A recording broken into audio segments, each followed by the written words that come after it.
Bismillahirrahmanirrahim. Today's topic of discussion is respiratory medicine flashcards. तो start करते हैं question number 1. Okay, lung cancer से related है. Differential diagnosis of carcinoma of lungs. Okay, तो what are the differential diagnosis of bronchial carcinoma.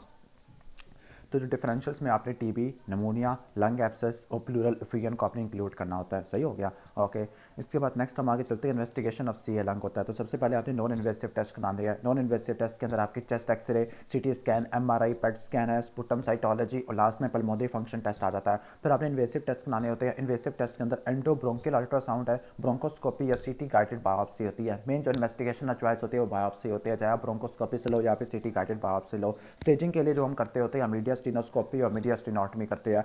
Immunohistochemistry के अंदर neuron specific knowledge है, neural cell adhesion molecule है, सिनेप्टोफाइजिन है और ल्यूस7 आता है. और ब्लड एग्जामिनेशन के अंदर आपको पता है कि सीबीसी, आरएफटी, एलएफटी होता है. क्लियर.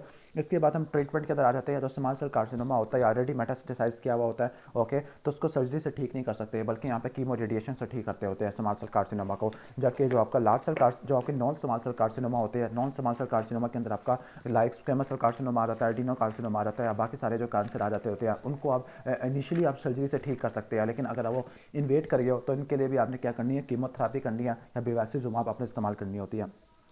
क्लियर. और यहाँ पे एक एमसीक्यू पॉइंट लिखा है कि okay, less than 8% survival after 5 years lung cancer के केस में होता है. What are the risk factor for से और लंग कैंसर निमोनिक होता है car. Okay, cigarette smoking, A से एस्बेस्टोस, आर से रेडॉन गैस होता है. इसके अलावा क्रोमियम निकल एस्बेस्टोस की वजह से हो सकता है. Signs and symptom of C lung है, खासतौर पर पेनकोस ट्यूमर होता है. ओके, जो पेनकोस ट्यूमर होता है ना, पेनकोस ट्यूमर सुपीरियर सल्कस का ट्यूमर होता है, लंग्स के एपेक्स का ट्यूमर होता है. ठीक हो गया. ओके, और ये क्या करता होता है, ये आपके ना जो ब्रेकियल प्लेक्सिस के C8T1 रूट्स हैं उनको डैमेज कर देता है, जिसकी वजह से शोल्डर पे पेन होगा, इनर एस्पेक्ट ऑफ आर्म पे पेन होगा और wasting of small muscles of hand हो जाएगी. क्लियर. और इसमें ना आपको हॉर्नर सिंड्रोम भी देखने को मिलता होता है और जो पोस्टीरियर रिब है उनकी डिस्ट्रक्शन देखने को मिलती है और मीडियस्टिनम की लार्जमेंट आपको देखने को मिलती है.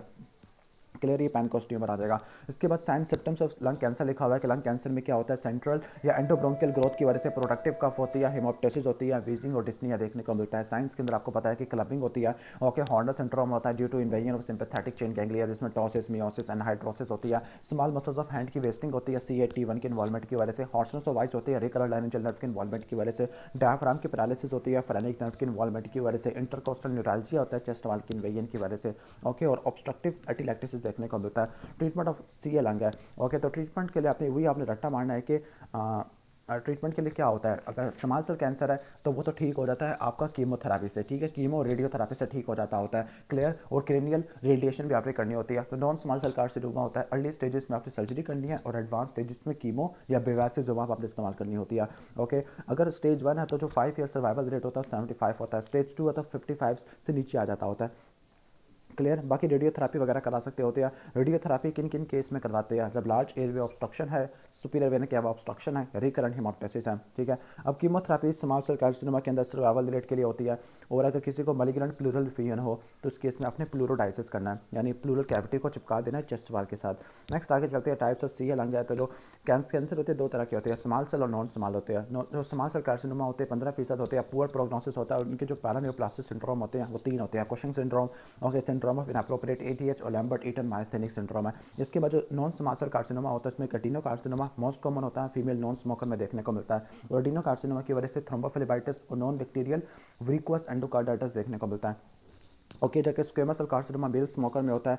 इसके साथ आपको हाइपरकैल्सीमिया देखने को मिलेगा due to production of PTH RP. जबकि large cell cancer gynaecomastia create कर देता है और सारे जो लंग कैंसर होते हैं डर्मेटोमायोसाइटिस और कैंथोसिस नाइग्रिकन करवा देते होते हैं. क्लियर. तो आपने सारे MCQs पॉइंट डिस्कस कर लिया. और जो लंग कैंसर होता है ये मेटास्टेसाइज करता होता है लिवर के पास या एड्रिनल ग्लैंड के पास. और इस तो ऑलमोस्ट डिस्कस हो गया. नेक्स्ट हम आगे चलते हैं. ओके, सी अलंग हो गया. नेक्स्ट है हाइपर सेंसिटिव निमोनाइटिस. ओके, तो ये छोटा सा टॉपिक है, इसको हम 2 ही फ्लैश कार्ड है इसके. Hyper sensitive pneumonitis. Hyper sensitive pneumonitis को हम एक्सट्रेंसिक एलर्जिक एल्वियोलाइटिस वगैरह भी कहते होते हैं. अब इसके साइन सिम्टम क्या क्या होते हैं. ओके, तो इसमें type 3 type four hypersensitivity होती है due to inhalation of certain organic dust. Okay, जो कि इम्यून कॉम्प्लेक्स बना लेती है और डैमेज कर देती है. ये आपको फार्मर्स में और बर्ड फैंसीज में देखने को मिलता होता है. इसको फार्मर लंग्स या बर्ड फैंसी लंग भी कहते हैं. इसमें आपको फ्लू लाइक सिम्टम देखने को मिलते हैं, like initially fever, cough, wheezing, डिस्नी डिस्निया हेडेक होता है, फीवर माइल्जिया हेडेक होगा due to exposure to the dust या बर्ड के जो होते हैं। इसके बाद आपको ओरल इंस्पायरेटरी, ओरल नहीं एंड इंस्पायरेटरी क्रैकल्स या फिर एंड इंस्पायरेटरी स्क्वीक्स देखने को मिलेगी। लास्ट में लंग की फाइब्रोसिस वगैरह भी हो जाएगी जो कि पुअर प्रोग्नोसिस का शो करती होती है। क्लियर, तो ऑलमोस्ट ये हो जाएगा। इनिशियली फीवर मलेज हेडेक है, कफ और डिस्निया देखने को मिलता है, लेकिन क्रॉनिक के लिए आपको क्या देखने को मिलता है, एंड इंस्पायरेटरी क्रैकल्स है, पल्मोनरी फाइब्रोसिस होता है। क्लियर, ऑलमोस्ट ये होता है। इसके बाद नेक्स्ट आ जाते हैं हम, ओके इन्वेस्टिगेशन क्या क्या करवा लोगे, चेस्ट एक्सरे करा लोगे, HRCT करा लोगे, दोनों के अंदर आपको कंसोलिडेशन या पल्मोनरी फाइब्रोसिस देखने को मिलता होता है। पल्मोनरी फंक्शन टेस्ट करा लोगे, TLC कम हो जाएगा, ABGs करा लोगे, हाइपोक्सिया सीवियर केस में देखने को मिलेगा, सीरोलॉजी करा लोगे, IgG आपको देखने को मिलती होती है। क्लियर, इसके अलावा AVM सीरम प्रोटीन्स के अलावा आपको देखने को मिलेगा। ब्रोंको एल्वियोलर लिवाज करा लोगे, CD8 सेल आपको देखने को मिलते हैं, और इसमें भी आपको बायलैटरल ग्राउंड ग्लास अपीयरेंस होती है, अपर और मिडल लोब के अंदर देखने को मिलती होती है। Treatment of hyper sensitive pneumonitis, सबसे पहले तो क्या आपने जो एक्सपोजर है बर्ड का उसको आपने मिनिमाइज करना है, personal protective equipment like mask वगैरह पहननी है, प्रेडिनिसोलोन एक्यूट केस में आपने करना होता है, और हाई ऑक्सीजन थेरेपी है अगर किसी को हाइपोक्सीमिया होता है, क्योंकि जो हाइपर सेंसिटिव निमोनाइटिस होता है ना, ओके, जिसकी जो कॉम्प्लिकेशन होती है पल्मोनरी फाइब्रोसिस या पल्मोनरी हाइपरटेंशन होती है। नेक्स्ट हम चलते हैं मिसलिनियस है कुछ, ओके, और मिसलिनियस में पत्नी को TB वाले सवाल भी आ रहे हैं। Okay, best drug in COPD to improve survival, तो आपको पता है कि वो लॉन्ग टर्म ऑक्सीजन सर्वाइवल होती है। ओके, इसके अलावा अपने पेशेंट को कहना है कि आप स्मोकिंग वगैरह छोड़ दो, और COPD में आपने कितना ऑक्सीजन को रखना होता है, 24 to 28% तक आपने रखना होता है ऑक्सीजन को। नेक्स्ट है क्रोनिक फुल स्मेलिंग स्पुटम, ये आपको देखने को मिलता है ब्रोंकिएक्टेसिस में। इन्वेस्टिगेशन और चॉइस क्या होती है, HRCT होती है। और आपको पता है कि ब्रोंकिएक्टेसिस में क्रॉनिक कफ होती है, कोपियस फुल स्मेलिंग स्पुटम होता है, हिमोप्टोसिस होती है, डिस्निया होता है, और आपको क्लबिंग भी देखने को मिलती होती है। क्लियर, सही हो गया। और इसके अलावा यहाँ पर और क्या होता है, इसके लिए इन्वेस्टिगेशन और चॉइस, पहले चेस्ट एक्सरे कराते हैं, फिर HRCT कराते हैं। HRCT में आपको सिग्नल ट्रेन साइन देखने को मिलता है, और सेंट्रल ब्रोंकिएक्टेसिस होती है। चेस्ट एक्सरे में ट्रैम ट्रैक अपीयरेंस होती है, और ट्रीटमेंट में 3P होते हैं, फिजियोथेरेपी, पिपार्सिलिन, टेजोबैक्टम है, और लास्ट में क्या था, percutaneous embolisation of bronchial artery. Okay, chest X ray shows air in chest on the right side है, और ट्रैकिया लेफ्ट साइड पे पुश हो चुका है, that mean this is the tension pneumothorax, जिसके ट्रीटमेंट में आप नीडल डिकम्प्रेशन करते हैं और चेस्ट ट्यूब इंट्यूबेशन करते होते हैं। नेक्स्ट है डिक्रीज FVC और नॉर्मल है। ओके, तो रिस्ट्रिक्टिव लंग डिजीज में देखने को मिलता है, like idiopathic pulmonary fibrosis, pneumoconiosis या हाइपरसेंसिटिव निमोनाइटिस है। ड्रग्स कॉन्ट्राइंडिकेटेड इन एस्थमा, तो आपको पता है ABC और अल्टामार्जिन, aspirin, beta blocker, oral contraceptive pill, इसके अलावा मस्कुलिनिक एगोनिस्ट भी होते हैं। ओके, एक बंदा ATT ले रहा है, उसके TS में ब्लड आ रहा है, तो ये रिफेम्पिन का साइड इफेक्ट होता है, क्योंकि रिफेम्पिन क्या करती है, ओरिजिनेट सिक्रेशन बना देती है। अगर इथेनब्यूटोल होता तो रेड ग्रीन कलर ब्लाइंडनेस होता और रिट्रो बल्बर ऑप्टिक न्यूराइटिस हो जाता। और कहने का मतलब है कि अगर ये पेराजिनामाइड होता तो गाउट करवा देता। और इसके अलावा आइसोनियाजाट होता तो पैरिफेरल न्यूरोपैथी है। ओके, एक बंदा जापान पे गया है ऑन वेकेशन, उसको डिस्निया हो गया है, मतलब पल्मोनरी एम्बोलिज्म हो चुका है। ओके, तो कैसे मैनेज करोगे, तो लॉन्ग फ्लाइट है, लॉन्ग फ्लाइट की वजह से DVT होगा, पल्मोनरी एम्बोलिज्म हो जाएगा। फर्स्ट इन्वेस्टिगेशन क्या करवाती हो, D-डायमर कराती है। इन्वेस्टिगेशन और चॉइस आपको पता है कि CT पल्मोनरी एंजियोग्राफी होती है, और जो ट्रीटमेंट होता है वो लो मॉलिक्यूलर वेट हेपेरिन से देते होते हैं। क्लियर, सही हो गया। तो पल्मोनरी एम्बोलिज्म का आपको मैंने बता दिया। पल्मोनरी एम्बोलिज्म में आपको पता है कि चेस्ट एक्सरे पे एटीलैक्टेसिस होता है, वेस्टरमार्क साइन होता है, हैमस्टन हम्प होता है, और पल्लाज साइन देखने को मिलता है। ECG में साइनस टकीकार्डिया होता है, और आपको right ventral branch block S1Q3T3 pattern देखने को मिलता होता है। बाकी इन्वेस्टिगेशन और चॉइस CT पल्मोनरी एंजियोग्राफी होती है, लेकिन प्रेगनेंसी में या CKD में आपने V/Q SPCT स्कैन आपने कराना होता है। क्लियर, सही हो गया। और ट्रीटमेंट में आपको बताया कि low molecular weight heparin, thrombolytics आपने इस्तेमाल करनी होती है। क्लियर, और इंफीरियर वेना कैवा फिल्टर आ जाएगा। नेक्स्ट है पेल्विक फ्रैक्चर है और रिस्पिरेटरी डिस्ट्रेस है। ओके, फ्रैक्चर हुआ और रिस्पिरेटरी डिस्ट्रेस है, अगर फौरन ही रिस्पिरेटरी डिस्ट्रेस हुआ तो ये क्या इंडिकेट करता है, ARDS को, लेकिन कुछ दिनों के बाद जाके हुआ तो ये पल्मोनरी एम्बोलिज्म को इंडिकेट करता होता है। ओके, इसके बाद है पर्सन को टीबी के ड्रग्स ले रहा है, ओकुलर इशू है, रिट्रोबल्बर ऑप्टिक न्यूराइटिस और रेड ग्रीन कलर ब्लाइंडनेस, ये थेम्ब्यूटोल की वजह से होती है। Okay, pneumonia associated with bird excreta, तो क्लैमिडिया सिटी का ही होता है, बर्ड के एक्सपोजर को आपने मिनिमाइज करना होता है। नेक्स्ट हम आगे चलते हैं। Okay, pneumonia feature in chest X ray, mild features. Okay, patient has mild fever है और वॉक भी कर रहा है, मतलब वॉकिंग निमोनिया क्या होता है, ये माइकोप्लाज्मा निमोनिया के केस में देखने को मिलता है। ओके, माइकोप्लाज्मा निमोनिया को रट्टा मार लेना, माइकोप्लाज्मा निमोनिया का रट्टा मार लेना कि ये क्या होता है, माइकोप्लाज्मा जिसका कुछ सेल वाल नहीं होती, एटिपिकल निमोनिया करवाता है। इसके अलावा रिथेमा मल्टीफॉर्मी भी करा सकता है, स्टीवन जॉनसन सिंड्रोम करवा सकता है, गुलियन बारी सिंड्रोम भी करवा सकता होता है, एटिपिकल निमोनिया करवाता है। और इसमें आपको माइल्ड फीवर देखने को मिलता है, ग्रेजुअल ऑनसेट का होता है, ड्राई कफ होती है, हेडेक, माइल्जिया, GI सिम्टम देखने को मिलते हैं, बायलैटरल इंटरस्टिशियल इन्फिल्ट्रेट होते हैं। इन्वेस्टिगेशन के अंदर कोल्ड ग्लूटिनिन होता है, और ट्रीटमेंट के अंदर मैक्रोलाइड्स लाइक क्लैरिथ्रोमाइसिन और रिफेम्पिन आपने देना होता है। नेक्स्ट आगे चलते हैं। सडन यूनिलैटरल प्लूराइटिक चेस्ट पेन है और चेस्ट की मूवमेंट डिक्रीज हुई है, तो टेंशन न्यूमोथोरैक्स को इंडिकेट करता होता है। न्यूमोथोरैक्स से प्लूरल फीवर हो सकती है, हाइपर रेजोनेंट परकशन और न्यूमोथोरैक्स में होता है, और स्टोनी नेजल परकशन और आपका प्लूरल फ्रीगन में देखने को मिलता होता है। Treatment of choice for asthma attack, तो एस्थमा के अटैक में ट्रीटमेंट ऑफ चॉइस आपको पता है कि साबा होती है। इसके अलावा आपको क्या क्या करना होता है, ओके, ऑक्सीजन देनी होती है कि ताकि सैचुरेशन को 92 से ऊपर रखे, ब्रोंकोडायलेटर देते होते हैं, सिस्टमिक स्टेरॉइड देते होते हैं, ओके। अगर सीवियर एस्थमा है तो आपने पेराट्रोपियम आईवी मैग्नीशियम देना होता है, लास्ट में एंडोट्रैकियल ट्यूब इंट्यूबेशन आपने करनी होती है। नेक्स्ट हम आगे चलते हैं, what is the most dangerous and the most severe clinical sign in asthma attack, तो वो क्या होता है, एब्सेंट ऑफ वीजिंग होता है, साइलेंट चेस्ट होता है। साइलेंट चेस्ट में वीजिंग वगैरह खत्म हो जाती है और बंदा एक ही सांस में सेंटेंस नहीं कंप्लीट कर रहा होता। इसके अलावा bradycardia, cyanosis, hypotension, silent chest है, नॉर्मल या इंक्रीज PSCO2 है, ओके।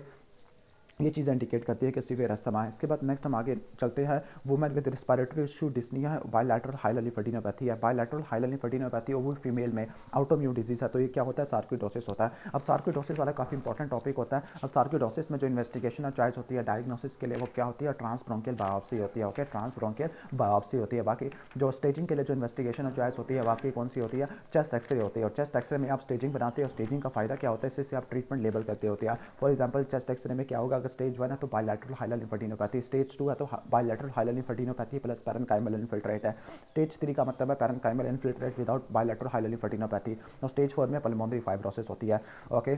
तो बायोप्सी आपको बता दी इन्वेस्टिगेशन और चॉइस है। इसके अलावा ब्रोंकोअल्वेलर लिवाज करा लोगे, इसमें CD4/CD8 रेशो आपको ज़्यादा देखने को मिलेगी, लिम्फोपीनिया देखने को मिलेगा, हाइपरकैल्सीमिया देखने को मिलेगा और एस एंजाइम का लेवल ज़्यादा देखने को मिलता है। इसके अलावा सार्कोइडोसिस में एक सिंड्रोम होता है जिसको बोलते हैं लॉफ्किन सिंड्रोम। लॉफ्किन सिंड्रोम में क्या होता है, लॉफ्किन सिंड्रोम में हाइलोलिफेडिनोपैथी होती है, एरिथेमा नोडोजम होता है, आर्थराइटिस होता है और आपको ये देखने को मिलता है। और हेयर फॉल सिंड्रोम में क्या होता है, हेयर फॉल सिंड्रोम में आपको uveitis, okay, fever, facial nerve palsy और पैरोटिड ग्लैंड की लार्जमेंट देखने को मिलती होती है, क्लियर। स्टेज 1 एंड 2 में आपने रिएश्योरेंस और एनसेट देनी होती है और स्टेज 3 एंड 4 में आपने प्रेडिनिसोलोन या फिर आपने दूसरे ड्रग्स आपने इस्तेमाल करनी होती है, स्टीरॉइड स्पेयरिंग। नेक्स्ट हम आगे चलते हैं, बल्कि ख़त्म हो गया है आई थिंक, ओके ओके। अगर वीडियो अच्छी लग रही हो तो वीडियो को लाइक कर देना, ओके। एस्थमा का इंट्रो है, ओके। इंट्रो का सुन के मुझे कुछ और चीज़ याद आ जाती है कि हमारे सीनियर्स कहते थे इंट्रो कराओ ना, ओके। एक्यूट सीवियर एस्थमा का डायग्नोसिस, ओके, स्टेटस एस्थमेटिकस है। तो स्टेटस एस्थमेटिकस या एक्यूट सीवियर एस्थमा इसका डायग्नोस करते हैं तो पीक एक्सपायरेटरी फ्लो रेट 33 से लेकर 50% तक होता है। वैसे बुक्स कहती है कि 33% से कम हो जाता है, यानी 100 लीटर पर मिनट से कम हो जाता है, लेकिन यहाँ पे लिखा है कि 33 से लेकर 50% है। देख लेना MCQs के हिसाब से। टैकीकार्डिया, टैकेपनिया देखने का मिलता, बंदा एक ही सांस में सेंटेंस कंप्लीट नहीं करता होता। एक्यूट सीवियर एस्थमा की क्या मैनेजमेंट होती है, एक्यूट सीवियर एस्थमा की मैनेजमेंट स्टेटस एस्थमेटिकस की है। सबसे पहले आपने चेस्ट एक्सरे, ABGs और पीक एक्सपायरेटरी फ्लो रेट कराना है, ओके। फिर आपने ट्रीटमेंट के अंदर क्या है, ऑक्सीजन को आपने ऑक्सीजन की सैचुरेशन को 92 से ऊपर रखना होता है। इसके अलावा आपने हाई डोज साबा और सामा ऐड करना होता है। सिस्टम में ग्लूकोकॉर्टिकोइड है लाइक ओरल पेराडिनिसोलोन, IV हाइड्रोकॉर्टिसोन है, IV माइनोफाइलिन, IV फ्लूइड देते हैं, पोटेशियम के सप्लीमेंट देंगे क्योंकि हाइपोकलीमिया हो सकता है, IV मैग्नीशियम दे देंगे, ब्रोंकोडायलेटर इफेक्ट होता है। एंटीबायोटिक हम यूजुअली देते नहीं होते, लास्ट में मैकेनिकल वेंटिलेशन कर लेते हैं। नेक्स्ट है एस्थमा का इंट्रो है, दोबारा एस्थमा का इंट्रो आ गया, ओके, ठीक हो गया। अब एस्थमा क्या है, जेनेटिक डिसऑर्डर है जिसमें 3 चीज़ें होती है, रिवर्सिबल ब्रोंको कंस्ट्रक्शन होती है, एयरवे हाइपर एक्टिविटी होती है और एयरवे की इन्फ्लेमेशन आपको देखने को मिलती होती है। और एटोपिक क्या होता है, एटोपिक है genetic predisposition to produce IgE levels होते हैं। जो एटोपिक डिसऑर्डर होते हैं एस्थमा, हे फीवर, उर्टिकेरिया और एक्जिमा में देखने को मिलता है, ओके। 2 फैक्टर विच एक्जाकर्बेट एस्थमा, तो एक ओबेसिटी होती है, दूसरा GERD होता है जो एस्थमा को मजीद एक्जाकर्बेट कर जाती होती है, ओके, क्लियर, ठीक है। और इसमें आपको एयरवे रिमॉडलिंग भी देखने को मिलती है। एयरवे रिमॉडलिंग का मतलब है कि एस्थमा में फाइब्रोसिस हो जाती है, एयरवे नैरो हो जाती है, इससे बोतल की हाइपरट्रॉफी देखने को मिलती है। एस्थमा में जो ड्रग्स होती है, एस्थमा की ड्रग्स 2 टाइप की होती है, ओके। नंबर 1 एक रिलीवर्स होती है, दूसरा कंट्रोलर्स होती है, क्लियर, ठीक है। रिलीवर्स होती है, दूसरा क्या होती है, कंट्रोलर्स होती है, ओके। तो जो रिलीवर्स ड्रग होती है ना एस्थमा में, ओके, वो कौन सी होती है, साबा होती है, एंटीकोलिनर्जिक ड्रग है और थियोफालिन है। साबा में आपको पता है साल्ब्यूटामोल, अल्बिटिरोल, मेंटोलिन है। एंटीकोलिनर्जिक में इप्राट्रोपियम, थियोट्रोपियम है और थियोफालिन आ जाएगा। जो रिलीवर्स होती है ब्रोंको कॉन्स्ट्रिक्शन को रिलीव कर देती है, जो कंट्रोलर्स होती है इन्फ्लेमेशन को रिड्यूस कर देती है। फॉर एग्जांपल कॉर्टिकोस्टेरॉइड है, बेक्लामेथासोन, फ्लूटाकेसोन, ब्यूटीसोनाइड है, लाबा आ जाएगी, मास्ट सेल स्टेबलाइजर है, ग्लूकोट्राइन रिसेप्टर एंटागोनिस्ट आ जाती है, क्लियर, ऑलमोस्ट ये हो जाएगा। इसके बाद हम नेक्स्ट आगे चलते हैं, एस्थमा की टाइप्स। एस्थमा 2 टाइप का होता है, नॉन एटोपिक है, एटोपिक है, नॉन एटोपिक होता है। एटोपिक मोस्ट कॉमन है, non atopic less common type होती है, क्लियर। अब नॉन एटोपिक के अंदर आपका एस्पिरिन इंड्यूस एस्थमा आता है, एक्सरसाइज इंड्यूस एस्थमा आ जाता है, एस्थमा COPD ओवरलैप सिंड्रोम आ जाएगा और लास्ट में आपका asthma associated with heart failure आ जाएगा। अब एटोपिक के अंदर आपको फैमिली हिस्ट्री मिलती है, नॉन एटोपिक में कोई फैमिली हिस्ट्री नहीं होती। एटोपिक वाला एलर्जन से ट्रिगर्ड हो जाता है like pollen dust, animal food, dander से, ओके। जबकि जो आपका नॉन एटोपिक होता है वो आपका रेस्पिरेटरी इन्फेक्शन से प्रेसिपिटेट हो जाता है। एटोपिक वाले में IgE और इओजिनोफिलिया का लेवल ज़्यादा देखने को मिलता है, जबकि उसमें नॉन एटोपिक में स्किन प्री टेस्ट नेगेटिव होता है। डायग्नोसिस ऑफ एस्थमा तो आपको पता है, क्लिनिकल हिस्ट्री लेनी है। FEV1 12% से ज़्यादा की हो जाएगी, मतलब 1200 ml इंप्रूव कर जाएगी। वैसे जो कॉन्फिडेंस पे लेने के लिए ना आपको 15% चाहिए होती है। नंबर 2, जो डायरनल वेरिएशन है 20% से ज़्यादा की आपको देखने को मिलती है पीक एक्सपायरेटरी फ्लो रेट में on more than 3 days for 2 weeks। Okay, और लास्ट में FEV1 क्या हो जाती है, 15% कम हो जाती है आफ्टर 6 मिनट एक्सरसाइज है। तो ये डायग्नोस्टिक क्राइटेरिया रट्टा मार लेना। इन्वेस्टिगेशन क्या क्या करा लोगे, इमेजिंग करा लोगे, चेस्ट एक्सरे पे आपको हाइपर इन्फ्लेटेड या हाइपरल्यूसेंट लंग मिलता है, HRCT करा लोगे, पल्मोनरी फंक्शन टेस्ट स्पायरोमेट्री पे ऑलरेडी एक्सप्लेन कर चुका हूँ। FEV1 12% बढ़ जाती है या 20% से ज़्यादा आपको पीक एक्सपायरेटरी फ्लो रेट में डायरनल वेरिएशन होती है, या फिर ऐसा होता है कि FEV1 12% तक नहीं बल्कि 15% तक कम हो जाती है आफ्टर 6 मिनट ऑफ एक्सरसाइज है। एलर्जिक स्टेटस को मेजर करने के लिए CBC करा लोगे, इओजिनोफिलिया मिलेगा, सीरम IgE का लेवल करा लोगे, आपको ज़्यादा मिलेगा। स्किन प्रिक टेस्ट पॉजिटिव होता है। स्पुटम एग्जामिनेशन पे 3C होते हैं, कशमन, स्पाइरल, कैरियोला बॉडी और चारकोल लीडन क्रिस्टल है। ओके, ऑलमोस्ट 12 फिनिश हो गया। मैनेजमेंट ऑफ एस्थमा, तो एस्थमा की जो मैनेजमेंट होती है, पेशेंट की एजुकेशन करनी है कि आपने पीक एक्सपायरेटरी फ्लो रेट की डायरी रखनी होती है, एग्रेवेटिंग फैक्टर को अवॉइड करना होता है। लास्ट में डिसेंसिटाइजेशन भी कर सकते होते हैं। और सबसे इंपॉर्टेंट है फार्माकोथेरेपी होता है। ओके, और फार्माकोथेरेपी इंपॉर्टेंट है। फार्माकोथेरेपी में अपने कुछ स्टेप्स रट्टा मारने हैं। Okay, step 1, step 2, step 3, step 4, step 5। Step 1 को बोलते हैं mild intermediate asthma. Okay, mild intermediate asthma. Step 1 में सिर्फ साबा ऐड करते होते हैं, और एक कब ऐड करते हैं जब सिम्टम ना ओके लेस देन 1 टाइम पर वीक हो। Okay okay, less than symptom less than 1 time okay for 3 months है। ओके, ठीक है, हफ्ते में एक दफ़ा से कम होती है फॉर 3 मंथ्स है, या लेस देन 2 नॉक्टर्नल सिम्टम्स है। ठीक हो गया। ओके, तो हमने रट्टा मारना है कि एक वीक वाइज और नॉक्टर्नल सिम्टम है। अगर एक वीक में लेस देन 1 एपिसोड है या 2 से कम है नॉक्टर्नल सिम्टम, तो उसको बोलते हैं माइल्ड इंटरमीडिएट एस्थमा, जिसमें आपने साबा इस्तेमाल करना होता है। ओके, स्टेप 2 के अंदर क्या होती है, रेगुलर प्रिवेंशन थेरेपी है। और रेगुलर प्रिवेंशन थेरेपी में आप लो डोज इनहेल्ड कॉर्टिकोस्टेरॉइड और साबा ऐड करते होते हैं। अब ये कब कब ऐड करेंगे, ओके, लाइक जब एस्थमा की एक्सरसेबेशन लास्ट 2 years के अंदर हुई है, या आपको कहने का मतलब है सिम्टम मोर देन और इक्वल टू 3 टाइम्स है। Clear, symptoms more than equal to 3 times है, या आपने इनहेल्ड बीटा एगोनिस्ट 3 मरतबा इस्तेमाल कर चुके हैं। ओके, 3 टाइम्स पर वीक है, या सिम्टम 3 टाइम्स पर वीक है। ओके, सही हो गया। एक्सरसेबेशन अगर लास्ट 2 years में है, या साबा आपने 3 दफ़ा से ज़्यादा इस्तेमाल किया है, या सिम्टम 3 दफ़ा से ज़्यादा हुआ है वीक में, या फिर एस्थमा की वजह से अवेकनिंग हुई है एक रात को। स्टेप 3 में आपका एड ऑन थेरेपी होता है। एड ऑन थेरेपी में आपने लो डोज इनहेल्ड कॉर्टिकोस्टेरॉइड और लाबा ऐड करना होता है। क्लियर, यानी साबा, लाबा और लो डोज इनहेल्ड कॉर्टिकोस्टेरॉइड है। अब ये इसकी कोई इंडिकेशन नहीं दी हुई। स्टेप 4 में क्या होता है, परसिस्टेंट पुअर कंट्रोल होता है। ओके, ये इसमें क्या होता है, इसमें आपने डोज को बढ़ा देना है, मीडियम डोज कर देना होता है उसका, या फिर साथ में ल्यूकोट्राइन ओके एंटागोनिस्ट ऐड कर सकते हैं, या फिर हम क्या कर सकते होते हैं, ओरल थियोफाइलिन ऐड कर सकते होते हैं। क्लियर। और स्टेप 5 में क्या होता है, सीवियर एस्थमा में करते होते हैं। फॉर एग्जांपल, अगर डेली सिम्टम है और रात को बंदा उठ सकता होता है, या फिर FEV1 60% से कम हो गया है, या इमरजेंसी रूम एडमिशन में होना शुरू हो गया है। अब इसमें क्या होता है, स्टेप 5 में ओरल स्टेरॉइड होते हैं, anti-IgE थेरेपी देते हैं। रिवाइज कर दूँ, स्टेप 1 में क्या था, साबा था। स्टेप 2 में आपका inhaled low dose corticosteroid plus साबा आता है। स्टेप 3 के अंदर क्या होता है, low dose inhaled corticosteroid plus लाबा प्लस साबा है। स्टेप 4 के अंदर क्या होता है, स्टेप 4 में आपने क्या करना है, जो इनहेल्ड कॉर्टिकोस्टेरॉइड उसकी डोज को बढ़ा देना है, और साथ में ल्यूकोट्राइन एंटागोनिस्ट या ओरल थियोफाइलिन ऐड करना होता है। स्टेप 5 में आपने ओरल स्टेरॉइड या फिर ओमेलिजुमाब ऐड करना होता है। ओके, इसके अलावा ब्रोंकियल थर्मोप्लास्टी कर सकते हैं, और एक्सरसाइज इंड्यूस एस्थमा में साबा लेते हैं और क्रोमालिन लेते हैं। नेक्स्ट है sign symptom of asthma. Okay, तो क्या सिम्टम होते हैं, recurrent episode of bilateral wheezing होती है, एक्सपायरेशन एंड इंस्पायरेशन दोनों पे होती है। सिवियर डिस्नी आपको देखने को मिलता है, रात को वर्स हो जाता है, अर्ली मॉर्निंग पे वर्स हो जाता है। कफ इनिशियली ड्राई होती है, लेकिन बाद में वो स्पुटम वाली कफ हो जाती है। एग्जामिनेशन पे पल्सेस पैराडॉक्सस होता है, टेकिपनिया टेकिकार्डिया होता है, हाइपर रेजोनेंट परकशन आउट होता है, वेसिकुलर ब्रीदिंग होती है विद प्रोलॉन्ग एक्सपायरेशन, और इंस्पायरेटरी रोंकाई आपको देखने को मिलता है। टाइप्स ऑफ रेस्पिरेटरी फेलियर आपको पता है 2 तरह के होते हैं, और टाइप 1 टाइप 2। जो टाइप 1 होता है इसको हाइपोक्सिमिक फेलियर कहते हैं। ओके, इसमें ऑक्सीजनेशन नहीं हो पा रही होती। अब इसमें क्या होता है कि हाइपोक्सिया होता है, लेकिन CO2 क्या होती है, लो या नॉर्मल होती है। लेकिन टाइप 2 के अंदर क्या होता है, हाइपर कैपनिया आपको देखने को मिलता होता है। क्लियर, सही हो गया। And treatment of type 2 respiratory failure, तो इसमें नॉन इन्वेसिव वेंटिलेशन करते हैं, जिसको हम बीपाप भी कहते हैं। बीपाप क्या होता है, by level positive airway pressure ventilation है। ओके, ताकि ज़्यादा कार्बन डाइऑक्साइड को बॉडी से निकाला जा सके। ये भी हो गया अच्छे से।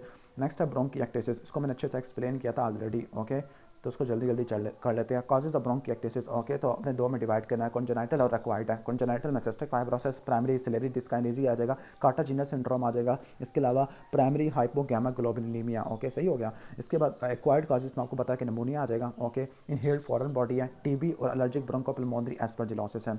क्लियर। वेस्ट के अंदर most common type cystic fibrosis होती है, जबकि ओवरऑल मोस्ट कॉमन बात करें तो वो टीबी होती है, यहाँ तक कि पाकिस्तान में भी टीबी होती है। कॉम्प्लिकेशन ऑफ ब्रोंकिएक्टिसिस, ओके, तो ब्रोंकिएक्टिसिस की क्या क्या कॉम्प्लिकेशन आपको देखने को मिलती है, सही है। तो ब्रोंकिएक्टिसिस की वजह से क्या हो सकता है, कोर पल्मोनल हो जाता है, ओके, कोर पल्मोनल और पल्मोनरी हाइपरटेंशन हो सकता है, लंग एब्सेस हो सकता है, ब्रेन एब्सेस आपको देखने को मिल सकता है और अमाइलाइडोसिस आपको देखने को मिलता है। क्लियर। तो निमोनिक इसका क्रैम है, क्रैम, कोर पल्मोनल, ओके, आर से रेस्पिरेटरी फेलियर, और एम से ए से क्या होगा, माइलोइडोसिस, और एम से क्या है, मेटास्टैटिक ब्रेन एब्सेस है। नेक्स्ट है इंट्रो टू द ब्रोंकिएक्टिसिस। तो ब्रोंकिएक्टिसिस में ब्रोंकाई की एब्नॉर्मल डायलेटेशन होती है due to chronic inflammation and infection. Usually acquired होता है, लेकिन कोई अंडरलाइंग जेनेटिक या एक्वायर्ड डिजीज की वजह से भी हो सकता है। इन्वेस्टिगेशन इन ब्रोंकिएक्टिसिस, सबसे पहले चेस्ट एक्सरे करा लोगे, चेस्ट एक्सरे पे क्या होगा, थिकेंड एयरवे वाल मिलेगी, सिस्टिक ब्रोंकिएटिक एरियाज देखने को मिलेगा, ट्रैम ट्रैक अपीयरेंस देखने को मिलती है, जिसको बोलते हैं cystic shadows and thickened bronchial वाल। जबकि आप HRCT करा लोगे, इसमें आपको सिगरेट रिंग्स देखने को मिलता होता है। और लास्ट में सिलेरी फंक्शन के को असेस करोगे, सेकरिन टेस्ट करते हैं जिसपे म्यूकोसिलेरी क्लियरेंस होता है, मोर देन 20 मिनट्स आपको इंडिकेट करता है कि सिलिया काम नहीं कर रहे, ओके। इसके अलावा इलेक्ट्रॉन माइक्रोस्कोपी कर सकते हो। लास्ट में स्पुटम कल्चर है जिसमें सूडोमोनास या स्टफ ओरियस मिल सकता है। प्रिवेंशन ऑफ ब्रोंकिएक्टिसिस, प्रिवेंशन कैसे करेंगे, ओके, तो प्रिवेंशन के अंदर आपने क्या करना है, टीबी को प्रिवेंट करना है BCG की वैक्सीनेशन से, पर्ट्यूसिस को आपने प्रिवेंट करना है, और आपने मीजल्स को प्रिवेंट करना है, क्योंकि ये करवा देते हैं ब्रोंकिएक्टिसिस। साइन एंड सिम्टम क्या होती है, chronic daily production of cough होती है, क्रॉनिक प्रोडक्टिव कफ होती है, कोपियस प्रोडक्शन स्पुटम होता है, एक्यूट हिमोप्टिसिस आपको देखने को मिलती है, इंस्पायरेटरी कोर्स क्रैकल्स आपको देखने को मिलते हैं अफेक्टेड एरिया में, ब्रोंकियल ब्रीदिंग होती है, क्लबिंग होती है, वेट लॉस होता है, प्लूराइटिक चेस्ट पेन होता है, और एक्यूट एक्सरबेशन में फीवर, तो इंक्रीज इन सिम्पटम हो गए। ट्रीटमेंट ऑफ ब्रोंकिएक्टिसिस हो गए, तो ब्रोंकिएक्टिसिस के ट्रीटमेंट में 3 P's होते हैं, फोटोथेरेपी, पिपारसिलिन, टेजोपेक्टिन और percutaneous embolisation of bronchial arteries. और फिजियोथेरेपी के अंदर पोस्चुरल ड्रेनेज है, पॉजिटिव एक्सपायरेटरी प्रेशर मास्क आ जाएगा, मैकेनिकल ऑसिलेटरी डिवाइस है। और एंटीबायोटिक में आपको पता है कि कौन कौन सी एंटीबायोटिक इस्तेमाल करोगे, पिपारसिलिन, टेजोपेक्टिन। और ट्रीटमेंट ऑफ हिमोप्टिसिस में percutaneous embolisation of bronchial arteries है। और सर्जरी के अंदर क्या होगा, सर्जरी में आपने जो ब्रोंकिएटिक एरियाज है उसकी एक्ससिजन करनी होती है। ऑलमोस्ट ये फिनिश हो गया है। इसके बाद नेक्स्ट हमारा COPD। अब COPD में okay, acute exacerbation of COPD है। तो एक्यूट एक्सरबेशन ऑफ COPD का सिम्टम का बढ़ जाना और पल्मोनरी फंक्शन टेस्ट खराब हो जाना, तो उसको ये आता है। अब इसके जो ट्रिगरिंग फैक्टर्स के अंदर अगर किसी को बैक्टीरियल इन्फेक्शन है, वायरल इन्फेक्शन है, या कोई एयर पोल्यूटेंट है, टोबैको स्मोकिंग है, येलो बर्थ वेट की वजह से प्रेसिपिटेट हो जाता है। एंड क्या साइन सिम्टम मिलते हैं, सीवियर कफ होती है, सीवियर साइनोसिस देखने को मिलती है, अल्टर्ड लेवल ऑफ कॉन्शियसनेस होती है, और पेरिफेरल एडिमा भी देखने को मिलता है। अब इसकी सीवियरिटी को देखने के लिए हम क्या करते होते हैं, ओके, हमने ना इसकी एक क्लासिफिकेशन यूज़ करनी है, वो है गोल्ड्समैन क्राइटेरिया। अब इसमें माइल्ड, मॉडरेट, सीवियर और वेरी सीवियर में डिवाइड कर देते हैं। और याद रख लेना कि FEV1 ओवर FEC 70% से कम होती है। अगर FEV1 80% से ज़्यादा की होती है तो वो माइल्ड आ जाएगा, अगर 50 to 79 है तो वो मॉडरेट आ जाएगा, और अगर ये ऑलमोस्ट 30 से लेकर 49 तक होती है तो ये आपका 3 आ जाएगा, मतलब स्टेज 3 है, और स्टेज 4 में 30 से कम हो जाती है। कॉम्प्लिकेशन ऑफ COPD, तो COPD की कॉम्प्लिकेशन क्या, एक्यूट एक्सरबेशन हो सकती है, पल्मोनरी हाइपरटेंशन है, कोर पल्मोनल है, नीमोथोरैक्स या रेस्पिरेटरी फेलियर या निमोनिया हो सकता है, लास्ट में पॉलीसाइथेमिया भी हो सकता है।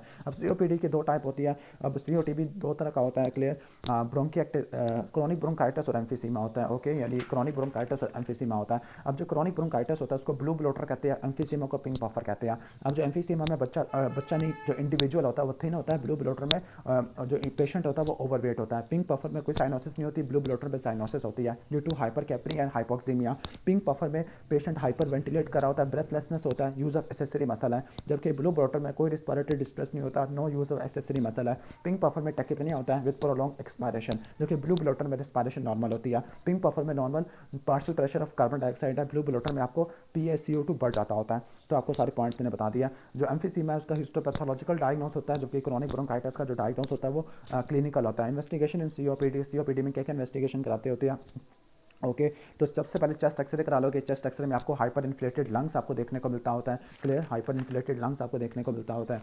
और क्या मिलता है चेस्ट एक्सरे में, फ्लैटन डायफ्राम होता है, स्मॉल ट्यूबुलर हार्ट होता है, इंक्रीज AP डायमीटर होता है, वाइडनिंग ऑफ इंटरकोस्टल स्पेसेस देखने को मिलती है। HRCT करा लोगे। पल्मोनरी फंक्शन टेस्ट में स्पायरोमीटर पे FEV1 ओवर FEC रेशो 70% से कम देखने को मिलती है, ओके। लंग के वॉल्यूम को मेजर कर लोगे हेलियम डाइल्यूशन टेक्निक से और प्लेथिस्मोग्राफी से। इसके अलावा CBC अल्फा 1 एंटाइट्रिप्सिन को करा लोगे, ECG करा लोगे कोर पल्मोनल के लिए, और पल्स ऑक्सीमेट्री वगैरह करा लोगे, क्लियर। और सीबीसी में आपको हेमाटोक्रेट देखने को मिलेगा। सीबीसी में क्या मिलेगा? हेमाटोक्रेट। ईसीजी में क्या मिलेगा? Right ventricle hypertrophy, right atrial hypertrophy. और आपको पता है कि पल्मोनरी फंक्शन टेस्ट करा लोगे। पल्मोनरी फंक्शन टेस्ट में क्या होगा? ऑब्स्ट्रक्टिव पैटर्न होता है। ऑब्स्ट्रक्टिव पैटर्न के अंदर FEV1 FVC सारी कम होती है और जो TLC है वो ज़्यादा हो जाती है। और इसमें आपको नेगेटिव मैथाकोलिन चैलेंज टेस्ट देखने को मिलेगा। जो DLCO होती है वो एम्फीसीमा में क्या होती है? कम हो जाती है, जबकि DLCO नॉर्मल होती है क्रोनिक ब्रोंकाइटिस में। नेक्स्ट हम आगे चलते हैं, management of acute exacerbation of COPD।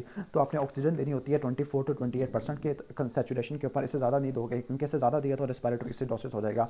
जो टारगेट होते हैं ना, आपने CO2 को आपने पार्शियल प्रेशर ऑफ ऑक्सीजन को 60 से ऊपर रखना है, सैचुरेशन को 88 से लेकर 92 के दिमाग में रखना है। फिर आपने ब्रोंकोडायलेटर ऐड करने हैं, एंटीकोलिनर्जिक ड्रग है प्लस शॉर्ट एक्टिंग β2 एगोनिस्ट आ जाता है, लाइक प्रोट्रोपियम एल्ब्यूटिरोल आ जाता है। ओके, इसके अलावा स्टीरॉइड दे सकते हैं। स्टीरॉइड आप ओरल स्टीरॉइड दे सकते हैं, प्रेडनिसोलोन या IV स्टीरॉइड, मिथाइल प्रेडनिसोलोन है। एंटीबायोटिक में आप अमोक्सिलिन, मैक्रोलाइड्स दे सकते हैं या सेफोरोक्सिन दे सकते हैं। लास्ट में नॉन इन्वेसिव वेंटिलेशन होती है। ओके, नॉन इन्वेसिव वेंटिलेशन होती है। और नॉन इन्वेसिव वेंटिलेशन की क्या इंडिकेशन होती है? जब परसिस्टेंट टेकिपनिया हो या रेस्पिरेटरी एसिडोसिस हो। नेक्स्ट हम आगे चलते हैं, मैनेजमेंट ऑफ COPD। COPD में आपने स्मोकिंग को छोड़ना होता है, ब्रोंकोडायलेटर स्टार्ट करने होते हैं। ये सिंपल COPD की मैनेजमेंट है, क्लियर। तो आपने क्या करना है? स्मोकिंग को छोड़ देना है, ब्रोंकोडायलेटर इस्तेमाल करने हैं। ओके, अगर माइल्ड टू मॉडरेट है तो आपने साबा इस्तेमाल करना है, और अगर सीवियर है तो आपने लाबा इस्तेमाल करना होता है। फिर आपने कंबाइंड इनहेल्ड कॉर्टिकोस्टेरॉइड आपने ऐड करने होते हैं। ओके, और लाबा ऐड करना होता है। और ओरल ग्लूकोकॉर्टिकॉइड है इन केस ऑफ एक्सरबेशन है। पल्मोनरी रिहैबिलिटेशन करते हैं, ऑक्सीजन की थेरेपी करते हैं, और सर्जिकल इंटरवेंशन है। सही हो गया, लाइक बुलेक्टमी वगैरह कर लेंगे। और अदर मेजर्स के अंदर इन्फ्लुएंजा की वैक्सीनेशन लोगे, नीमोकोकल की वैक्सीनेशन ले लोगे, डिप्रेशन को या कैशेक्सिया को ठीक करोगे। जो मॉर्फिन होती है ब्रेथलेसनेस को पेलिएट कर सकती है। और आपने मोर्टेलिटी को इंप्रूव करना है तो स्मोकिंग सिजेशन करनी है। और लॉन्ग टर्म ऑक्सीजन थेरेपी होती है। ओके, और लॉन्ग टर्म ऑक्सीजन थेरेपी ये सर्वाइवल को बढ़ा देती होती है। Pink puffer versus blue blotter, तो ऑलरेडी मैं सारा एक्सप्लेन कर चुका हूँ कि COPD के दो टाइप होती है, पिंक पफर ब्लू ब्लोटर होता है। पिंक पफर एम्फीसीमा में होता है और ब्लू ब्लोटर COPD में होता है। पिंक पफर वाले थिन होते हैं, ब्रेथलेसनेस होता है, नॉर्मल PaCO2 होता है। और जबकि ब्लू ब्लोटर में हाइपर कैप्निया या एडिमा ऑफ सेकेंडरी पॉलीसाइथीमिया देखने को मिलता है। Poor prognostic factor of COPD तो कौन कौन से होते हैं? ओल्ड एज होता है, पल्मोनरी हाइपरटेंशन है, वेट लॉस है, और इसके अलावा लो FEV1 है। नेक्स्ट चलते हैं रिस्क फैक्टर ऑफ COPD। तो रिस्क फैक्टर ऑफ COPD में जो बिगेस्ट रिस्क फैक्टर है वो ओके तो वो टोबैको स्मोकिंग होता है। इसके अलावा कोल डस्ट एक्सपोजर या बायोमास फ्यूल की वजह से हो सकता है। ये ऑलमोस्ट हो गया। साइंस ऑफ COPD, क्लबिंग कभी भी नहीं होती। ओके, सही हो गया, क्लबिंग कभी भी आपको देखने को नहीं मिलती होती। पर्ट स्लिप आपको देखने को मिलता है, प्रोलॉन्ग एक्सपायरेशन होती है, सेंट्रल साइनोसिस होती है, vesicular breathing with prolong expiration है, बैरल शेप चेस्ट होती है, ऑस्कल्टेशन करोगे ब्रेथ साउंड आपको रिड्यूस मिलेगी, impaired movement of lower ribs होती है, लो फ्लैटेंड डायफ्राम होता है, इंटरकोस्टल ड्राइंग होती है, लो ट्यूबुलर हार्ट होता है, रिड्यूस क्रिकोस्टर्नल डिस्टेंस होता है। सारी साइंस होते हैं, लेकिन क्लबिंग और हिमोप्टेसिस आपको COPD में देखने को नहीं मिलता। अगर ये COPD में मिल जाए तो ये कैंसर हो सकता है, COPD नहीं हो सकता, क्लियर। इसके बाद नेक्स्ट हम आगे चलते हैं, क्वेश्चन नंबर चलते हैं, सिम्टम्स क्या क्या होते हैं COPD के। Extra pulmonary system, extra pulmonary system है कार्डियोवास्कुलर डिजीज पर सिस्टम, कार्डियोवास्कुलर सिस्टम देखने को मिल सकते हैं, लाइक कोर पल्मोनरी हो गया, राइट साइडेड हार्ट फेलियर हो गया, सेरिब्रोवास्कुलर डिजीज आपको देखने को मिल सकता है। ओके, सही हो गया। इसके बाद हम नेक्स्ट आगे चलते हैं कि वेट लॉस हो सकता है, डिप्रेशन हो सकता है, कैशेक्सिया हो सकता है, ऑस्टियोपोरोसिस और मसल डिसफंक्शन हो सकता है। सही है। और पल्मोनरी सिस्टम में आपको पल्मोनरी सिस्टम में क्या क्या देखने को मिलेगा? परसिस्टेंट कफ होती है जिसको स्मोकर कफ कहते हैं, स्पुटम डिस्निया होता है, ये आपको चीज़ें देखने को मिलती है। Which is the only drug which improve survival in COPD, तो लॉन्ग टर्म ऑक्सीजन थेरेपी है, ये सर्वाइवल को बढ़ा सकती होती है 15 आवर्स आ डे। ओके, सही हो गया। बेटर अगर आप 20 घंटे से ज़्यादा का ड्यूरेशन देते हैं। एम आपका क्या है? 60 से ऊपर आपने रखना है, पार्शियल प्रेशर को, सैचुरेशन को 90 से ऊपर रखना होता है। शॉर्ट बस्ट का कोई फायदा नहीं है, लॉन्ग टर्म ऑक्सीजन थेरेपी आपने देनी होती है। ये इसकी इंडिकेशन आपको मैंने बता दिया। नेक्स्ट आगे चलते हैं, why is high concentration oxygen dangerous in COPD, क्योंकि रेस्पिरेटरी डिप्रेशन करा देती है और एसिडोसिस को मजीद वर्स कर देती है। ऑलमोस्ट ये हो जाएगा। नेक्स्ट हमारा नमूनिया वाला टॉपिक है। Okay, complication of pneumonia. तो जो नमूनिया की कॉम्प्लिकेशन होती है दो तरह की होती है, लोकल और सिस्टमिक होती है। लोकल के अंदर जिस जगह पे नमूनिया होगा उस जगह पे पानी खड़ा हो जाएगा, this is called parapneumonic fever. Empyema आपको देखने को मिलता होता है, निमोथोरेक्स हो जाएगा, निमोथोरेक्स बाय स्टेफिलोकोकस ऑरियस है, और निमाटोसील भी स्टेफिलोकोकस ऑरियस की वजह से होती है। लंग एब्सेस और ARDS हो जाएगा। सिस्टमिक में क्या होता है? सिस्टमिक में आपको DVT या पल्मोनरी एम्बोलिज्म देखने को मिल सकता है, रीनल फेलियर हो सकता है, मल्टी ऑर्गन डिसफंक्शन सिंड्रोम है, और हेपेटाइटिस पेरिकार्डाइटिस ये आपको देखने को मिल सकता है। नेक्स्ट है features associated with poor prognosis है। तो आपने उसी निमोनिया को रट्टा मारना है कर्व 65 को। कर्व कन्फियर मतलब न्यूरोलॉजिकल एब्नॉर्मैलिटीज़ है, यू का मतलब यूरीमिया, दैट मीन्स के रीनल फेलियर है, आर का मतलब रेस्पिरेटरी फेलियर है, बी का मतलब ब्लड प्रेशर मतलब कार्डिक एरिथमियास है, और एज वगैरह को देख लेना। इसके बाद है how to assess severity of pneumonia. तो सिविरिटी ऑफ नमूनिया को देखने के लिए कर्व 65 स्कोर होता है। ओके, अब कर्व 65 में confusion, uraemia, respiratory rate, blood pressure और आपका और क्या क्या क्या होता है। ओके, ए 65 से ऊपर होती है, यूरिया 7 मिलीमोल से ऊपर होना चाहिए, रेस्पिरेटरी रेट 30 से ऊपर होना चाहिए, ब्लड प्रेशर 90 से कम होना चाहिए। अगर स्कोर 0 to 1 है तो होम मैनेजमेंट है, अगर स्कोर 2 है तो ओपीडी मैनेजमेंट है, स्कोर 3 है तो इंडोर मैनेजमेंट है, स्कोर 4 to 5 है तो आईसीयू में भेजना होता है। अब नमूनिया क्या होता है? नमूनिया एक्यूट रेस्पिरेटरी इलनेस होती है, लोअर रेस्पिरेटरी ट्रैक इलनेस होती है, हाई ग्रेड फीवर होगा, राइगर्स आपको चिल्स देखने को मिलता है, पेनफुल कफ होती है, प्लूराइटिक चेस्ट पेन होता है, डल परकशन होता है तो क्रैकल्स होते हैं, रस्टी स्पुटम स्ट्रेप्टोकोकस निमोनियाई में होता है, रेड ब्राउन जाली स्पुटम ये आपको क्लेब्सिला निमोनिया में देखने को मिलता है। मैनेजमेंट ऑफ निमोनिया, इन्वेस्टिगेशन और एंटीबायोटिक वगैरह पूछ रहे हैं। बेस्ट इनिशियल टेस्ट आपका चेस्ट एक्सरे होता है। ओके, ब्लड एग्जामिनेशन पर सीबीसी करा लोगे आपको टीएल से ज़्यादा मिलेगा। यूरिया इलेक्ट्रोलाइट्स करा लोगे, इसमें आपने हाइपोनेट्रीमिया को देखना है और यूरिया के लेवल्स को देखना है। ओके, एलएफटीज करा लोगे, हाइपोअल्बुमिनिया जो कि सीवियर निमोनिया को शो करता है, ईएसआर, सीआरपी और लास्ट में ब्लड कल्चर है। ब्लड कल्चर में अगर आपको बैक्टीरिया मिले तो वो सीवियर निमोनिया को शो करता होता है। तो सीवियर निमोनिया में क्या होता है? बैक्टीरिया होता है, एल्ब्यूमिन का लेवल कम हो जाता है, हाइपोनेट्रीमिया देखने को मिलता है। मैनेजमेंट क्या है? जनरल मैनेजमेंट में बेड रेस्ट है।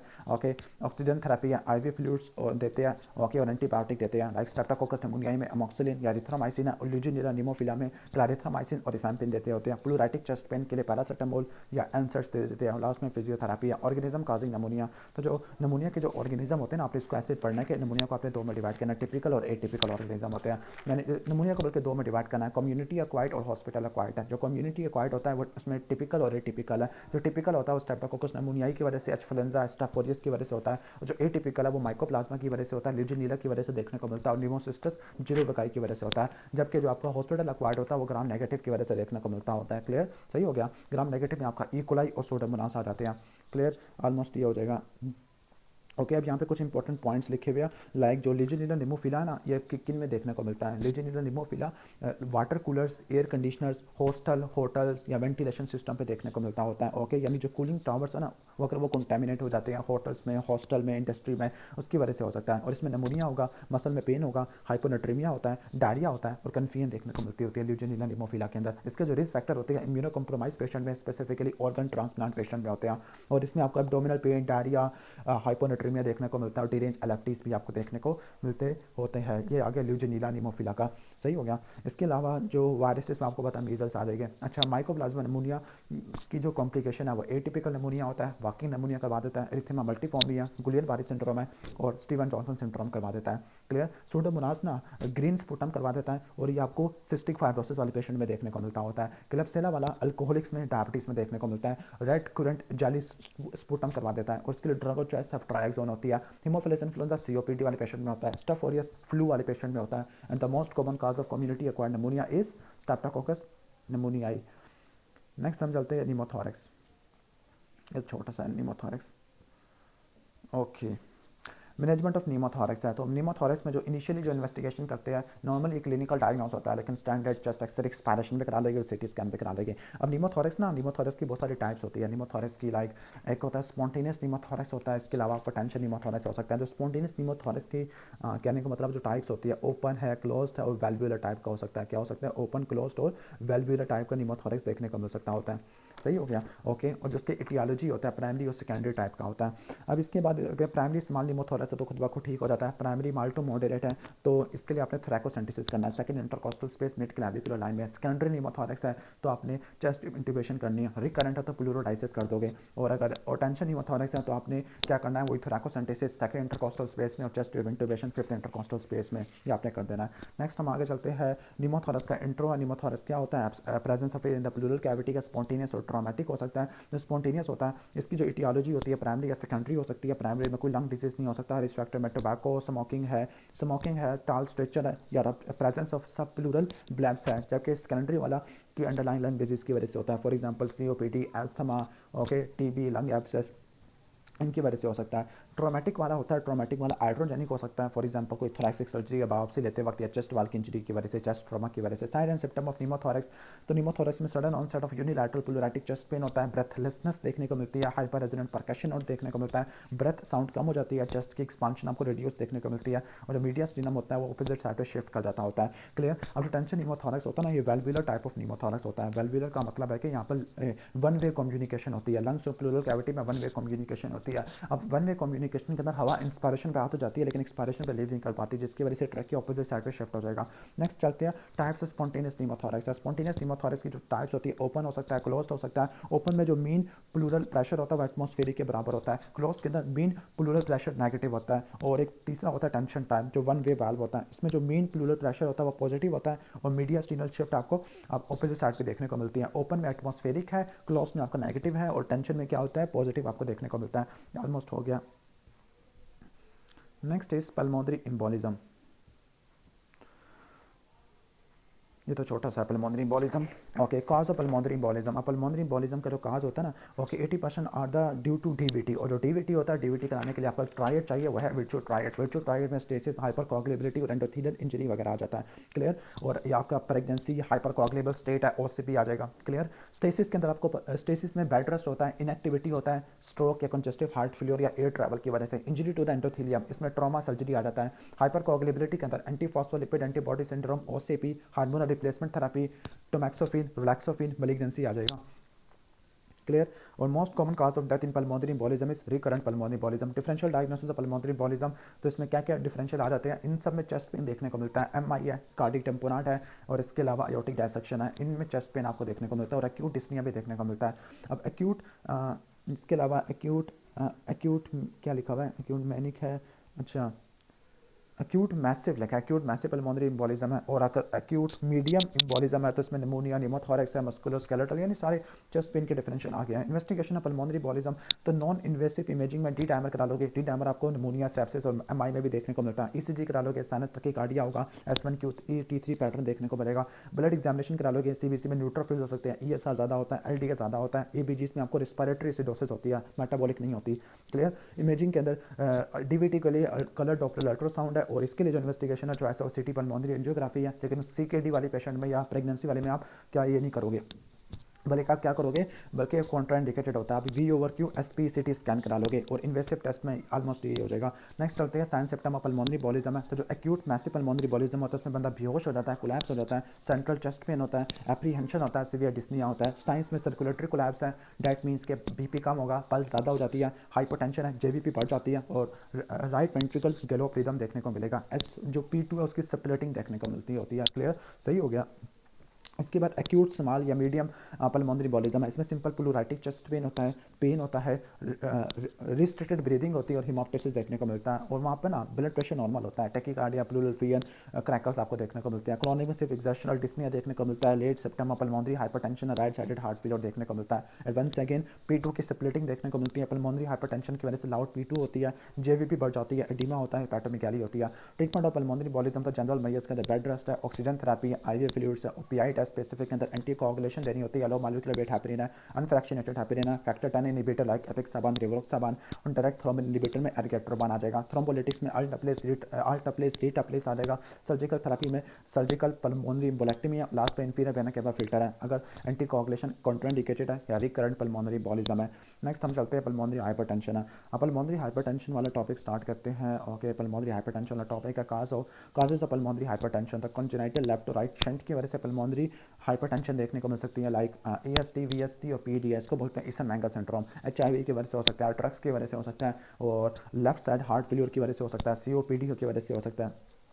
पल्मोनरी एम्बोलिज्म है, लेफ्ट साइडेड हार्ट फेलियर और सिकल सेल एनीमिया आ जाएगा। कॉम्प्लिकेशन ऑफ पल्मोनरी हाइपरटेंशन, तो पल्मोनरी हाइपरटेंशन की क्या कॉम्प्लिकेशन देखने को मिलती है, तो पल्मोनरी हाइपरटेंशन में आपको कोर पल्मिनल देखने को मिलता है, राइट साइडेड हार्ट फेलियर होगा, उसमें 3 E's होते हैं, लाइक एलिवेटेड जेवीपी, एडीमा और इनलार्ज लिवर होता है। और पल्मोनरी हाइपरटेंशन कब लेबल करते हैं, जब रेस्ट पे पल्मोनरी आर्टरी प्रेशर 25 से ज़्यादा हो, और एक्सरसाइज पे पल्मोनरी प्रेशर 30 से ज़्यादा हो, तो इस वक्त लेबल करते होते हैं। और राइट वेंट्रिकल की हाइपरट्रॉफी भी आपको देखने को मिलती होती है। क्लियर, ऑलमोस्ट ये हो जाएगा। और इसके आगे डिफरेंट ग्रुप्स होते हैं, लाइक वो आगे मेरे ख्याल से शायद आ जाएगा। Diagnosis of pulmonary hypertension cardiac catheterisation पे करते हैं, रेस्ट पर 25 या एक्सरसाइज पर 30 होना चाहिए। Management of pulmonary hypertension, okay, investigation में आपको ईसीजी करा लोगे, टाल आर वेव्स आपको देखने को मिलती है, okay.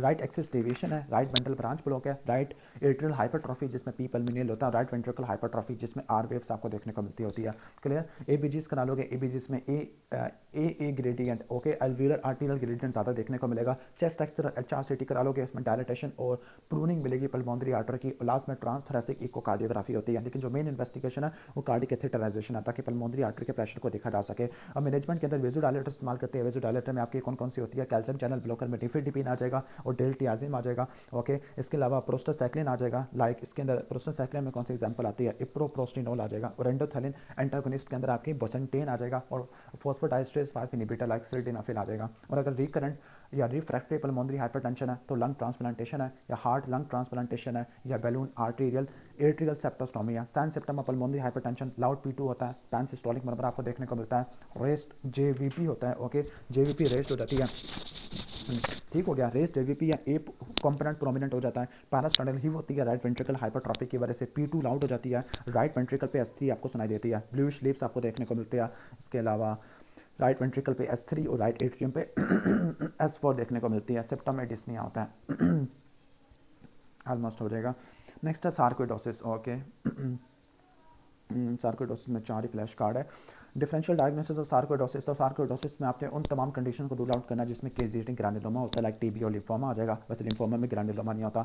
The most common cause of death in sarcoidosis is cardiac disease. Intro to the sarcoidosis है तो सार्कोइडोसिस मल्टी सिस्टमिक डिसऑर्डर होता है, नॉन केजिएटिंग ग्रैनुलोमा होता है, ओके, लंग्स को अफेक्ट करता होता है। इसमें आपको रेथिमोनोडोजम देखने को मिलता है, ओके, आर्थराइडजिया देखने को मिलता है, बायलैटरल हाइलोलिम्फेडिनोपैथी होती है, और एक्यूट इलनेस में लोफ्ग्रेन सिंड्रोम करवा देता है। लोफ्ग्रेन सिंड्रोम में क्या होता है? लोफ्ग्रेन सिंड्रोम में मैंने आपको बताया था कि इसमें आपको मेरा गला खराब होना शुरू हो गया, जल्दी जल्दी इस वीडियो को फिनिश करना पड़ेगा, ओके। अच्छा, लोफ्ग्रेन सिंड्रोम में हाइलोलिम्फेडिनोपैथी, एरिथेमानोडोजम, आर्थराइटिस आ जाएगा, क्लियर, सही हो गया। और जबकि आपका हेयर फोर्ट सिंड्रोम है, इसमें आपका यूवाइटिस, फीवर, फेशियल एनपाल्सी और पैरोटाइड ग्लैंड की एनलार्जमेंट है। इन्वेस्टिगेशन एंड स्टेजेस है, तो इन्वेस्टिगेशन में सीबीसी करा लो के लिम्फोपीनिया आपको देखने को मिलता है, LFT स्टेज होती है, ओके। कैल्शियम का लेवल करा लो के ज़्यादा होगा, सीरम एस लेवल ये भी ज़्यादा होगा, ये भी टीबी में देखने को मिलता है। चेस्ट एक्सरे स्टेजिंग के लिए करते होते हैं, डायग्नोसिस के लिए आपको पता है कि क्या करेंगे, ओके, बायोप्सी ले लेंगे, ट्रांसब्रोंकियल बायोप्सी है, सही हो गया। और चेस्ट एक्सरे में अगर स्टेज 1 है तो बायलैटरल हाइलोलिम्फेडिनोपैथी, स्टेज 2 में बायलैटरल हाइलोलिम्फेडिनोपैथी प्लस पैरेन्काइमल इन्फिल्ट्रेट है, स्टेज 3 में क्या होता है? सिर्फ पैरेन्काइमल इन्फिल्ट्रेट होते हैं, स्टेज 4 में पल्मोनरी फाइब्रोसिस हो जाती है,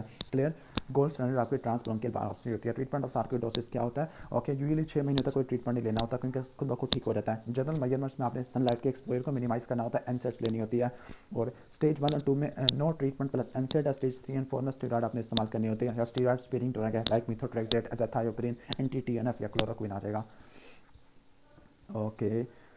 लास्ट इज टीबी, और टीबी में कितने फ्लैश कार्ड्स हैं? 6 फ्लैश कार्ड्स हैं, ओके। क्लिनिकल फीचर है पल्मोनरी टीबी, तो पल्मोनरी टीबी के क्या क्लिनिकल फीचर देखने को मिलते हैं? पल्मोनरी टीबी में आपको लो ग्रेड फीवर आपको देखने को मिलता होता है, क्लियर, सही हो गया। लो ग्रेड फीवर आपको देखने को मिलेगा, नाइट स्वेट्स देखने को मिलते हैं, वेट लॉस देखने को मिलता होता है, ओके। और ड्राई कफ होती है, हिमोप्टिसिस लेट स्टेजेस में होती है, डल परकशन नॉट होता है, एब्सेंस ब्रेथ साउंड होती है। फिजिकल साइंस में आपके tachypnoea, breathlessness, decrease chest expansion, muscle की वेस्टिंग होती है, dull percussion note, absence breath sound, सारी कंसोलिडेशन वाली फाइंडिंग है। डोट्स क्या होता है? डोट्स क्या होता है? Supervise administration of TB drugs होती है, okay. Supervise administration of ATT होती है, 3 टाइम्स पर वीक होती है, ओके। क्योंकि मेजर रीजन ऑफ टीबी, जो टीबी खत्म नहीं हो रहा पाकिस्तान में, वो नॉन कंप्लायंस की वजह से हो रहा है। इसमें 5 पॉइंट्स होते हैं, इसमें पॉलिटिकल कमिटमेंट होती है, ओके, पॉलिटिकल कमिटमेंट होती है, ओके। इसके अलावा सर्विलेंस और मॉनिटरिंग होती है, माइक्रोस्कोपिक सर्विसेज होती है, ड्रग सप्लाईज है, ओके। और लास्ट में आपका डायरेक्ट ऑब्जर्वेशन ऑफ ट्रीटमेंट होता है। तो इसमें क्या क्या? पॉलिटिकल कमिटमेंट है, सर्विलेंस है, माइक्रोस्कोपिक सर्विसेज है, ड्रग सप्लाईज है, और डायरेक्ट ऑब्जर्वेशन ऑफ ट्रीटमेंट है। हेपाटोटॉक्सिसिटी ऑफ ATT सबसे ज़्यादा होती है आइसोनियाजाइड की वजह से, दूसरे नंबर पर रिफेम्पिन है, ओके, क्लियर, ओके। और जो जो है ना इथेम्ब्यूटोल, ये सबसे ज़्यादा सेफ होती है, ओके, सही हो गया। तो आपने LFTs को मॉनिटर करना होता है, और अगर हेपाटोटॉक्सिक हो जाए, जॉन्डस हो जाए, तो आपने उसको सेकंड लाइन से रिप्लेस कर देना होता है। अब टीबी में क्या क्या इन्वेस्टिगेशन कराते हैं? ब्लड एग्जामिनेशन पे CBC, SR, CRP या स्पुटम स्टेनिंग में ZN स्टेनिंग आ जाती है। स्पुटम कल्चर जो कि गोल्ड स्टैंडर्ड होता है, इसमें आपने LJ मीडियम करना होता है। चेस्ट एक्सरे करा लोगे यूनिलैटरल हाइलोलिम्फेडिनोपैथी को देखने के लिए, मान टेस्ट करा लोगे, इंटरफ्रॉन गामा रिलीज ऐसे लेटेंट टीबी को देखने के लिए, न्यूक्लिक एसिड एम्प्लीफिकेशन टेस्ट, और नात आ जाएगा। इसके बाद है साइड इफेक्ट ऑफ ATT, तो आइसोनियाजाइड की वजह से पेरिफेरल न्यूरोपैथी देखने देखने को मिलती होती है। क्लियर। इसके अलावा रिफेम्पिन की वजह से आपको हेपेटाइटिस आपको देखने को मिलता होता है। जी क्या है, पिराजिनामाइड के लिए गाउट आपको देखने को मिलती है। ओके। और ई से थेम ब्यूटोला तो optic neuritis, red green colour blindness, rash और अल्थेल्जिया करा देती है। ट्रीटमेंट ऑफ टीबी का ट्रीटमेंट क्या होता है, तो 2 महीने का इंटेंसिव फेस होता है जिसमें 4 ड्रग इस्तेमाल करते हैं, फिर 4 महीनों के अंदर आपने 2 ड्रग स्टार्ट करनी होती है। आइसोनियाज़ाइड और रिफेम्पिन आ जाएगा। क्लियर। ठीक हो गया। और अगर किसी को HIV हो तो आपने ATT 9 से लेकर 12 महीनों तक चलानी होती है, या फिर किसी को रेजिस्टेंट TB हो या फिर सेकंड लाइन पे आपने स्विच करना हो। क्लियर। अब यहाँ पे लिखा है कि MDR क्या होती है। ओके। MDR और XDR क्या होता है। MDR का आप लेबल करते हैं आइसोनियाज़ाइड और रिफेम्पिन से रेजिस्टेंट होते हैं, और XDR का आप लेबल करते हैं आइसोनियाज़ाइड, रिफेम्पिन प्लस फ्लोरोक्विनोलोन और कोई भी सेकंड लाइन ड्रग से होती है। और आपने सेकंड लाइन ड्रग में कौन कौन से इस्तेमाल करनी है, कैप्नियोमाइसिन आ जाएगा, एमिकैसिन है, कोनिलोन्स है, इथियोनामाइड आ जाती है। Treat TB meningitis for at least 12 months. Okay. 12 months तक आपने ठीक करना होता है। जो प्रीडॉक्सिन होती है, okay, man nourish pregnant female को हम दे सकते होते हैं। स्टीरॉइड हम देते हैं अगर कोई मेनिंजियल इरिटेशन है या पेरिकार्डियल डिजीज़ है, या बच्चों में अगर किसी को एंडोब्रोंकियल डिजीज़ है। और आपने LFTs को मॉनिटर करना होता है रेगुलरली। इन केस ऑफ एथेम्ब्यूटोल के अलावा बाकी सारे ड्रग्स में आ जाती होती है। प्रिवेंशन कैसे करोगे, डॉट्स प्रोग्राम से करोगे, BCG की वैक्सीनेशन दोगे अगर कॉन्टैक्ट 2 साल से कम का, या किसी माइग्रेशन है एंडेमिक कंट्रीज में, और मांटेक्स टेस्ट करा लोगे लेटेंट TB का। ओके। और अगर पॉजिटिव आ जाता होता है तो आपने आइसोनियाज़ाइड रिफेम्पिन से ठीक करोगे फॉर 3 मंथ्स। ओके। ठीक हो गया। ऑलमोस्ट आपका हो जाएगा, ऑलमोस्ट TB भी ख़त्म और टॉपिक भी ख़त्म।